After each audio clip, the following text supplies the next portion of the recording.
사에 기한이 있고 천하 만사가 다 때가 있나니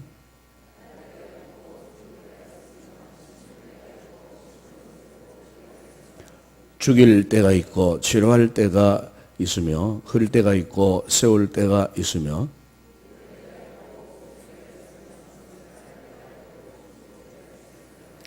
돌을 던져 버릴 때가 있고 돌을 거둘 때가 있으며 안을 때가 있고 안는 일을 멀리 할 때가 있으며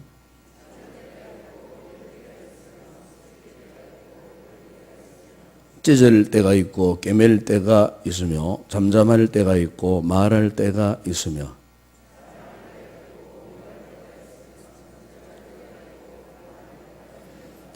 일하는 자가 그의 수고로 말미암아 무슨 이익이 있으랴.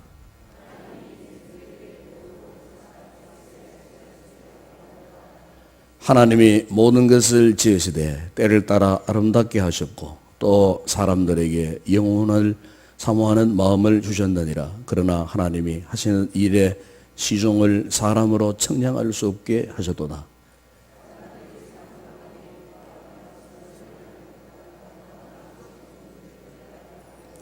사람마다 먹고 마시는 것과 수고함으로 낙을 우리는 그것이 하나님의 선물인 줄도 또한 알았도다.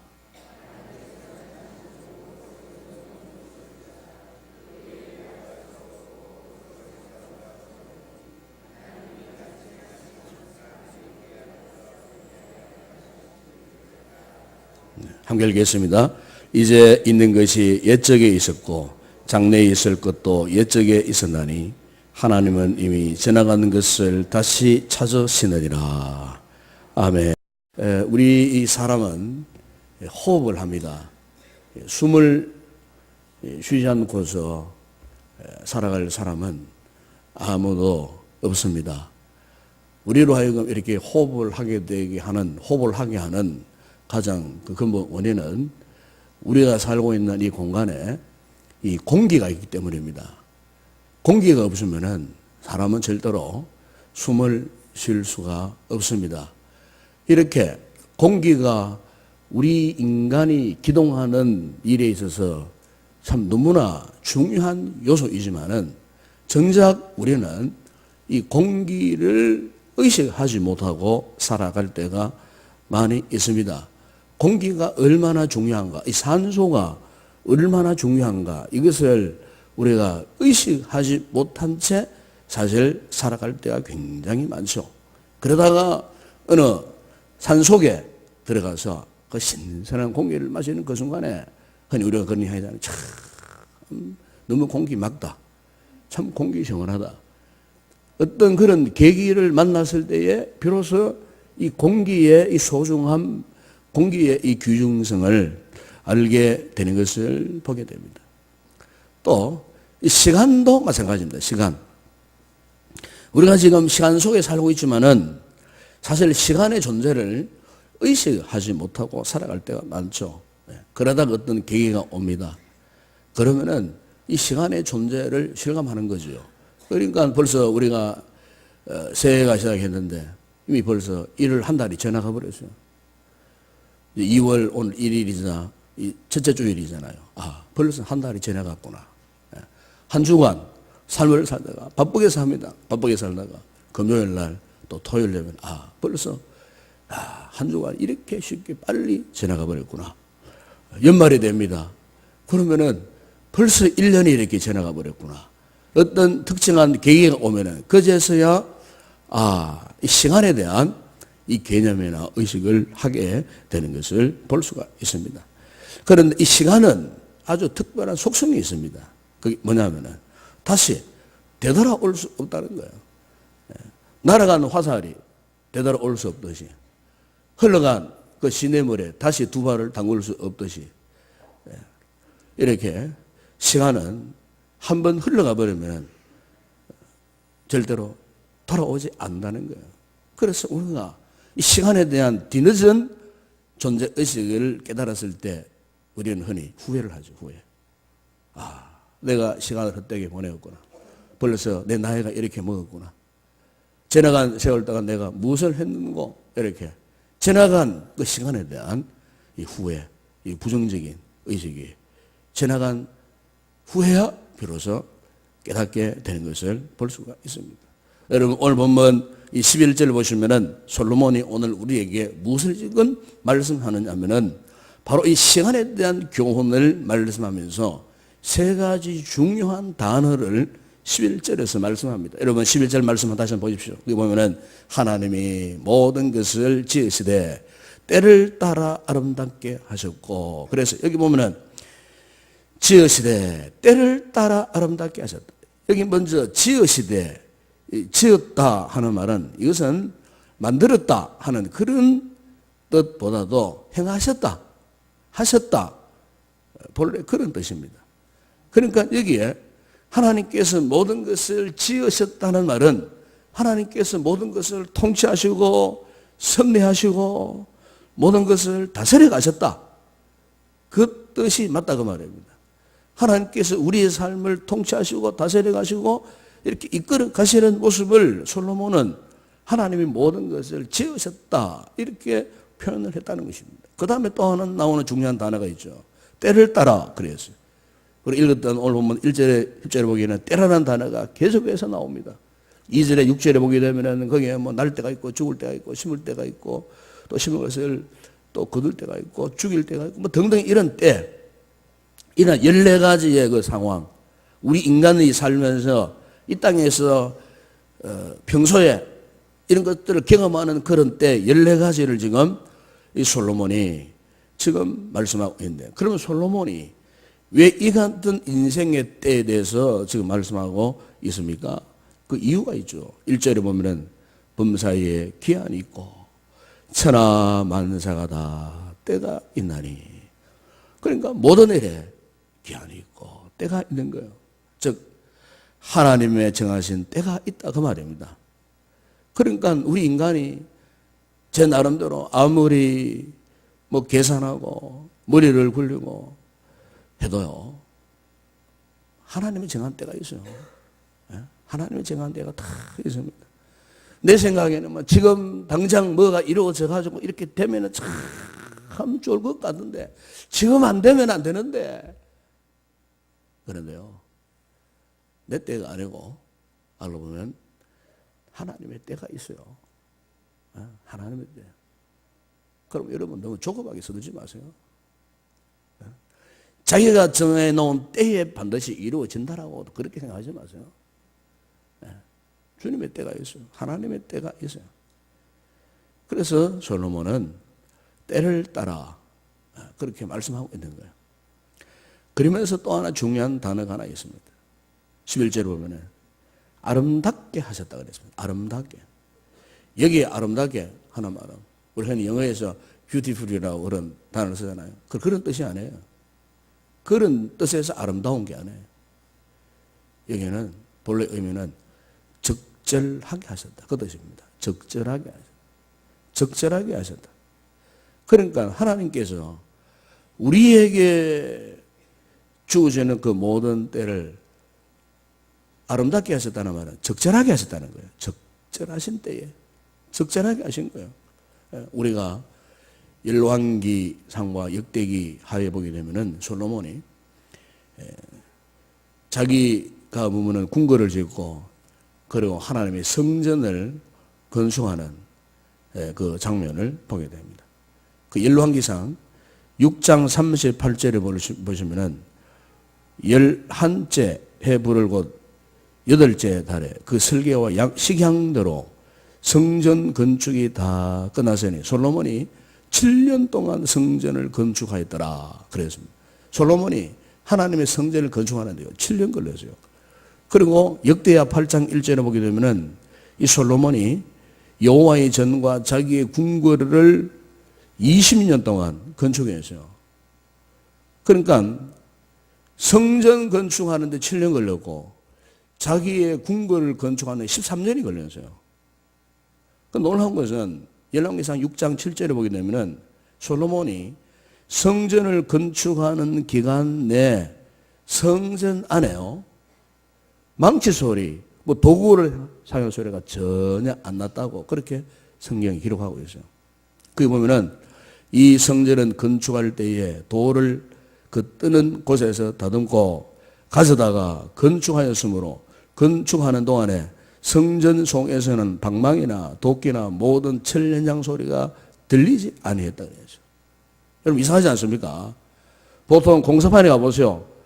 공사판에 가면은 뭐 뚝딱뚝딱 하는 소리 나고 뭐 톱을 나무를 쓰는 소리도 나고 뭐 두드리는 소리도 나고 뭐 사람 소리도 나고 여러 가지 왁작지껄 복잡하지 않겠어요? 공사장이라 그러면은. 그런데 이상하게 7년 동안 솔로몬이 하나님의 성전을 건축하는데요. 성전 건축하는 공사 현장에 망치 소리 하나 안 났다 그 말이에요.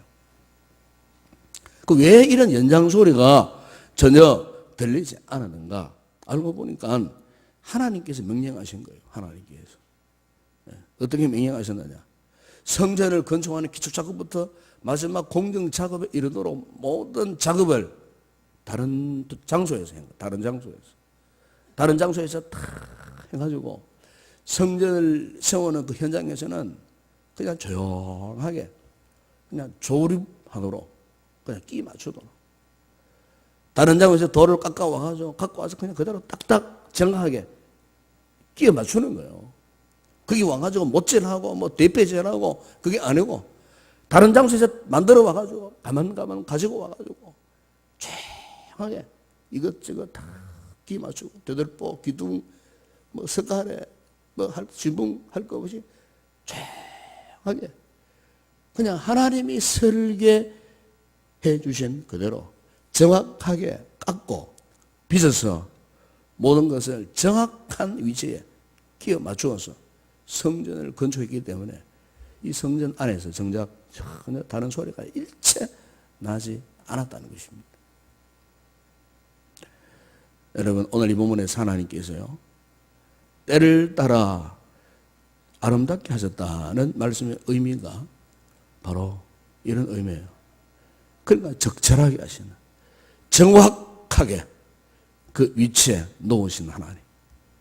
여러분 오늘 우리의 인생도 그런 것입니다. 여러분 착각하지 마세요. 나에게 돈이 좀 있으니까 내가 마음대로 뭘 하겠다 했다 내 힘으로 뭘 했다 내가 계획하는 대로 뭐가 이루어졌다 천만에요. 그거 아니에요. 우리가 교만하면은 다 그렇게 생각하는 거예요. 내가 무엇을 했고 나에게 무엇이 있었기 때문에 무엇을 할 수가 있었고 내 힘으로 무엇을 성취했고 천만에 그게 아니에요. 다 하나님께서 하신 일인 줄로 믿습니다. 우리가 자녀를 키우는 문제도 마찬가지예요. 부모가 다 하는 거 아니에요. 하나님이 우리 자녀를 키워주시는 거예요. 필요한 인재로 인물로 부모가 이 믿음을 가지 못하면 자녀를 제대로 양육할 수 없습니다. 여러분 우리가 교회를 섬기고 공동체를 섬기는 가운데 이런 생각을 하는 분들이 있어요. 저 사람은 우리 교회에 없으면 좋겠다. 그때 저런 인간이 예수를 믿게 되었나. 우리 세일 가족에 저 사람은 없으면 딱 좋겠다. 여러분 그거 잘못된 생각이에요. 우리 하나님께서요 다 필요해서 적절하게 그 공동체 소그룹이든지 어디 곳이든지 부서를 섬기는 뭐 주일학교라든지 어느 부분에 다 필요해서 하나님께서 모든 것을 지으실 때 때를 따라 아름답게 하셨다고 말씀하지 않습니까? 그렇기 때문에 우리가 어떤 관계 속에 있는 참 보기 흉한 사람이 있대도 결국 여러분 그 사람이 오늘 우리의 관계 속에 필요하기 때문에 그를 통해서 하나님께서 무언가를 깨닫게 하시기 위해서 그래서 인간관계 속에서도 각종 그런 여러 종류의 사람들을 우리 가운데 우리 곁에 두시는 거예요. 다 잘나는 사람만 두시는 것이 아니고 때로는 못난 사람, 때로는 미운 사람도 있을 것이고 등등 각종의 그 모든 사람들 우리 하나님께서는요, 바로 나를 위해서 정확한 위치에 그런 사람들을 적절하게 하나님께서 배치해 주시더라 그 말입니다. 그렇기 때문에 내 눈에 좀 거슬릴지라도 그 사람이 내게 부족하게 보여도 그 역시도 뭡니까? 주님이 피로 값주고 산 공동체 구성원이잖아요. 네? 셀 가족이잖아요. 그렇기 때문에 눈을 홀기고 보고 뭐 이렇게 따돌림하고 그러면 안 돼요. 그거는 하나님께서 내 인생을 적절하게 하신다는 이 의미를 모르는 분들이에요. 우리 삶을 아름답게 하기 위해서. 여러분 할 수만 있으면은 모든 사람들과 화해하고 화목하고 관계를 잘 지낼 수 있기를 바랍니다.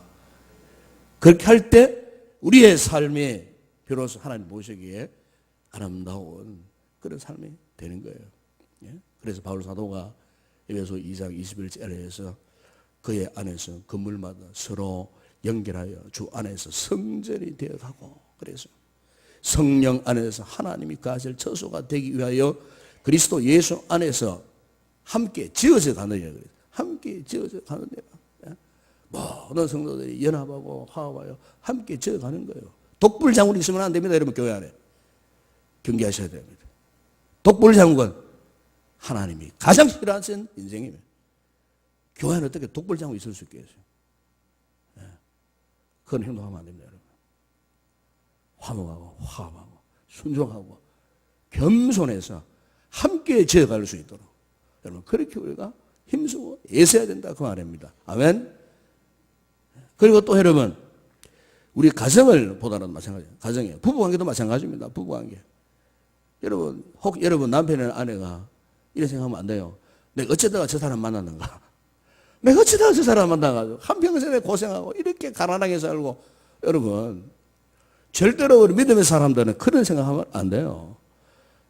하나님께서 어떤 사람 만나게 하셔가지고 내가 일평생을 살아가는 이 부부관계를 유지하고 살아가더라도 우리 믿음의 사람들은 하나님께서 그래도 때를 따라 적절하게 나에게 필요한 사람에게 붙여주셔가지고 결혼해가지고 한평생 이렇게 살아가도록 해주셨구나. 이렇게 생각해야 되지. 이렇게 생각하지 못하고 어쩌다가 내가 저러니까 만나가지고 이렇게 고생하고 이렇게 오늘까지 살아가느냐고 이러면 여러분 그분은 절대로 자기의 삶에 있어서 만족도 없고요. 행복하게 없고 무엇보다 하나님의 뜻을 알 수 없어요. 그런 분들은. 더 이상 큰 은혜를 받을 수가 없다 그 말입니다. 내가 이래 살아가는 것도 하나님께서 때를 따라 적절하게 정확하게 나에게 꼭 필요한 사람이기 때문에 이 귀한 아내를 붙여주시고 귀한 남편을 붙여주셨구나 이렇게 생각해야 된다 그 말입니다. 또 우리가 자녀를 키웁니다. 자녀를 키우면은 뭐 부모 심정은 다 그렇잖아요. 자녀가 다 잘 되고 공부도 잘하고 똑똑하고 건강하고 다 이렇게 되면 얼마나 좋겠습니까? 근데 제가 목회해 보면은요 때때로 가정에 자녀들이 또 그렇지 못한 자녀들이 있어요. 제가 한때 서울에서 사역할 때에 예배 시간만 되면은요 괴성을 지르는 아이가 하나 있었어요. 괴성을 지르는 아이가. 그 아이가 자폐증을 가진 아이였어요. 그런데요 저는 그 엄마의 신앙에 감동을 받았어요. 엄마의 신앙. 제 기억으로는 그 아이를 데리고요 새벽에도 나오고 주일 예배도 나오고 주일 부수에도 나오고 빠지질 않아요. 그리고 그 아이를 위해서 눈물로 기도하는 그런 모습을 봤어요. 그 아이 앞에서 싫다 나쁘다 표현하는 모습을 한 번도 본 적이 없어요. 그러니까 성도들이 그 엄마를 볼 때마다 감동을 받는 거예요. 그런데 그 아이 동생이 있어요. 동생은 얼마나 똑똑하고 공부도 잘하고 영특하고 바른 말 바른 생활도 잘하고요. 너무너무 막 극과 극의 차이를 두는 거예요. 제가 이제 그 가정을 볼 때마다 위에 그 큰 아이가 저렇게 된 것도 다 하나님의 뜻이 있구나. 그럼 그 엄마는 그 위에 큰 아이 때문에 마음 고생도 하겠지만 밑에 아이가 너무너무 똑바로 너무너무 올바로 잘 살아가니까 그게 또 만족을 얻는 거예요. 저는 그렇게 생각해요. 우리 가정의 자녀들이 다 건강하고 다 공부하고 공부 잘하고 그럼 얼마나 좋겠습니까? 그렇지 않아도 여러분 우리 하나님께서요 다 적절하게 사용하시는 거예요. 적절하게. 저는 그렇게 생각해요. 우리 아이가 혹시 건강하지 못하다. 그 엄마처럼 자폐증을 갖고 있는 아이였다. 그럴 때 절대로 그 아이를 무시하면 안 돼요. 저는 우리 부모님들이 이 아이에 대해서 이 생각해요. 하나님께서 내가 너에게 이 아이를 맡겼다. 하나님께서 맡기신 거예요. 아시겠죠? 아무리 불량스러운 아이라 할지라도 그 이 아이를 하나님께서 다른 부모한테 맡길 게 안 되기 때문에 하나님이 나에게 맡긴 거예요. 부모의 나에게 맡긴 거예요. 그 여러분들이 이 땅에서 그 아이가 온전하지 못해도 잘 키우세요. 잘 키우시면 훗날에 우리가 주님 나라 가잖아요. 천국에 가면은 이 아이가 천국에서도 그런 건강하지 못한 아이로 있겠습니까, 여러분? 천국에 올라갔는데 이 아이가 엄마를 만납니다. 그러면서 천국에 그 건강한 모습으로 엄마를 찾아와서 엄마 정말 감사해요. 정말 고마워요. 내가 저 땅에 있을 때에 내가 정상적인 아이도 내가 자라나지 못했지만은 엄마가 지상생활에서 나를 이토록 돌보고 키워주셔서 너무 감사하다고. 천국에서 아이를 만나보니까 우리 주님께서 그 아이를 너무너무 아름답게 건강하게 만드셔갖고 천국에서는 건강한 모습으로 만나는 거예요. 그 엄마가 땅에서는 그렇게 그 아이 때문에 지질이도 고생하고 마음 고생하고 힘들고 어려웠지만 천국에 가니까 이 아이가 건강한 모습으로 엄마를 찾아오더라 그 말입니다. 여러분 저는 그렇게 믿습니다. 예? 천국에 가도 뭐 장애아가 있고 뭐 이상한 아이 그렇겠어요? 천국 가면 다 천사의 모습으로 하나님의 형상으로 건강한 모습으로 비록 이 땅에 어떤 자녀분들은 자녀를 일찍 보낸 분도 있어요. 이런저런 사정으로. 예?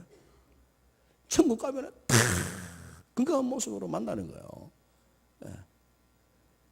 그때를 생각하면은 이 땅에 우리가 살아갈 때 자녀가 애를 먹이고 그래도 그 자녀를 무시하거나 방관하지 말고 이 자녀를 믿음으로 우리가 최선을 다해서 잘 키워야 되겠다 그 말이에요. 예? 우리가 창세기 보게 되면은 창세기에 나오는 그 야곱의 인생을 보게 되면은 야곱이가요 뱃속에서부터 형하고 다투었잖아. 뱃속에서부터 나올 때부터 형 뒷발꿈 차고 튀어나왔어요. 그래가지고는 또 그 형의 장자 축복 그 당탈해가 빼앗아가지고 예? 또 지가 살 거라고 도망쳤어요. 20년의 생활, 객지 생활을 하고 이래저래 살아오다가 나중에 정신을 차리고 다시 고향으로 돌아옵니다. 고향으로 돌아오다가 세겜 땅에 또 십수년을 머물고 거기에서 온갖 희한 일이 일어나가지고 결국에는 가나안 땅에 들어와서요. 예. 그리고 12아들 키우는 가운데 또 형제들끼리 다퉈가지고 어떠했습니까? 요 동생 요셉을 형들이 팔아넘기고 그 가정 안에요. 그 야곱의 그 일생일대 그 가정 안에 여러 가지 많은 파란만장한 일들이 다 일어났어요. 그래서 마지막에 야곱이가 요셉이 초청을 받고 바로왕 앞에 섰을 때에 그가 바로왕 앞에 자기의 인생을 이렇게 고백했어요. 여러분 창세기 41장 9절에 보게 되면은 내 나그네 길의 세월이 130년이다. 내 나이가 얼마 못 되니 우리 조상의 나그네 길에 연주에 미치지 못하나 험악한 세월을 보내었나이다. 그래서 험악한 세월을 보내었나이다. 여러분 창세기 49장에 보시면은 야곱이가요 12아들들을 다 일일이 축복하며 기도하는 가운데에 마지막 그 요셉이를 향하여서 기도할 때에 이런 기도를 했어요. 네 아버지의 축복이 네 선조의 축복보다 나아서 그래서 여기에 네 아버지가 누구냐? 바로 자기를 말하는 자기. 지금 기도하는 자신을 말하는 거야. 네 아버지의 축복이 선조의 축복보다 나아서 그래서. 그러니까 야곱 자신을 두고 하는 이야기인데 야곱이가 받은 축복이 이삭이 받은 축복보다도 그리고 아브라함이 받은 축복보다도 더 나았다 그 말입니다. 예. 아브라함과 이삭이 누렸던 영적인 축복보다 자신이 더 큰 축복을 받았다는 겁니다. 비록 그가 험악한 인생 130년을 살았지만은 하나님께서 아브라함보다도 이삭보다도 오히려 야곱을 더 축복하셔갖고 결국 야곱을 통해서 이스라엘 12지파가 나오고 이스라엘 민족이 태생하는 그런 역사가 바로 이 야곱을 통해서 일어난 거예요. 비록 사기꾼이고 형을 속이고 뭐 엉망진창 삶을 살았다 할지라도 보십시오. 그런 인생도 하나님께서 어떻게 하셨다고요? 오늘 말씀을 따라서 아름답게 역사하셨다고 말이에요. 적절하게 역사하셨단 말입니다. 여러분 그렇습니다. 이게 여러분 하나님이 일하시는 방법이고 계산입니다. 사람의 생각과는 전혀 다르더라 그 말입니다. 혹 여러분 가운데에 지금 힘든 시간을 보내는 분들이 있습니까? 아무리 생각해도 해석조차 나오지 않는 그런 삶에 정리에 빠져 있는 그런 분들이 있습니까? 여러분 삶에 어떤 공과 갈등, 번민, 후회, 한스러움 이런 분들이 있다면 여러분 믿음으로 여러분의 삶을 다시 한번 돌아볼 수 있기를 바랍니다. 믿음의 때 하나님이 정해주신 때가 있다고 말해요. 적절한 때 우리 하나님은 모든 일을 합령하여 선을 이루신 하나님이신 줄로 믿습니다. 정확한 때에 하나님께서 우리에게 은혜를 베푸시는 하나님 모든 일을 행하셔서 때를 따라 아름답게 적절하게 정확하게 하셔서 후회 없는 우리의 생애를 되도록 오늘도 우리 주님께서 여러분의 삶을 이끌어 가시는 줄로 믿습니다. 기도하겠습니다. 거룩하신 우리 아버지 하나님 오늘 전도서의 말씀을 통해 하나님의 때를 생각할 수 있는 기회를 주시니 감사를 드립니다. 우리는 하나님의 때를 모르고 나 혼자서 조급하게 바쁘게 살았습니다. 때로는 후회와 원망과 불평 속에도 살았습니다. 그러나 알고 보면 이 모든 것들이 하나님께서 오늘 나의 생애를 위해 가장 적절한 때에 정확한 때에 필요한 것을 채우시는 하나님이신 줄로 깨닫게 하시니 감사를 드립니다. 이 하나님과 동행하는 우리의 인생이 되게 하시고 결코 후회함이 없는 하나님의 은총 속에서 만족과 감사와 기쁨으로 나아가는 아름다운 성도들 다 되게 하여 주시옵소서. 우리의 가정, 부부관계, 또 자녀관계 모든 일들도 다 주님의 손에 운행되어지는 줄로 믿습니다. 우리의 모든 삶을 온전히 하나님께서 통치하시고 다스려 주시옵소서. 예수님의 이름으로 기도드리옵나이다. 아멘.